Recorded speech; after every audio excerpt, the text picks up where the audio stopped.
po. Hello, Wen. Good morning. Okay na tayo, Min? Okay. So magandang araw, ka-faithful. Ang ating theme for the month of November is Manage Your Mind and Moods and Mouth. At ang unang-una ay ang pagkokontrol, pagmamanage ng ating isip, especially when we are in pain. Ang dami kasi natin naiisip kapag dumadaan tayo sa iba't ibang klase ng pain. So paano nga ba dapat gamitin?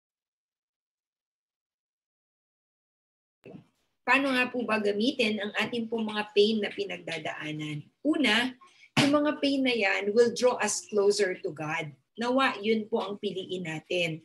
At magtiwala tayo. Kasi kung lalayo tayo at magdadrama-drama tayo kay Lord, sino po ang tutulong sa atin? So, balikan niyo po yung most painful moment na dinaanan ninyo. Ano po nangyari? Paano niyo po dinil? Di ba noong mga panahon na yun, yun ang nag-draw sa'yo closer to the Lord. Ikalawa po is that yung pain na yun pwedeng mag-draw us closer sa ibang tao at lalo po sa ating discipleship group. May ilang mga panahon na may mga nawawalang mga kapatiran pero nung dumaan sa mga medyo painful events of their lives, naisip nilang bumalik sa Panginoon at bumalik sa ating po mga faith group. Kasi doon din po tayo huhugot ng ating mga kalakasan. Pangatlo, yung ating mga pains na yan ay maglilid sa atin para maging Christ-like. Maski ang Panginoong Yesus, sabi sa Hebrews 5, dumanas ng mga hirap. Pero kahit nasasaktan siya, pinili pa rin niya na sumunod sa ating dakilang Ama. So sabi rin sa 2 Corinthians chapter 7 verse 11 na yung mga dinidisciple ni Paul, dumanas po sila ng mga hirap pero nagpapasalamat siya, hindi dahil dumanas sila ng hirap, but these sufferings led them to Christ and eventually binabago nito ang ating mga ugali. When we are broken before the Lord because of the pains, baka mas maisip natin na mas maging mapagpakumbaba, mas maging mas mabuting mga tao.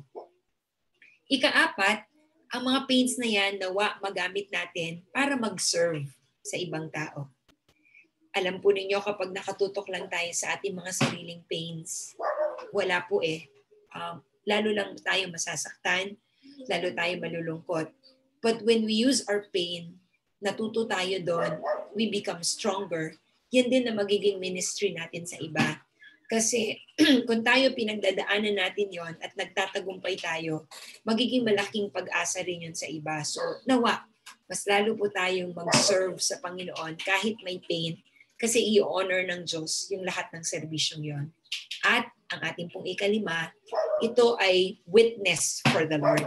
Ito ay isang patotoo ng isang katulad mo ay dumanas ng pain points pero tinulungan ng Diyos.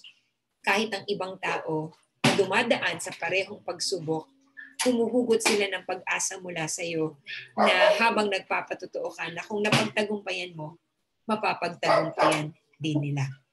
Pag-isipan po natin yung mga pangalan na maaari nating maalala na mga kaibigan at kapamilya na maaaring dumaranas ng pain points ngayon.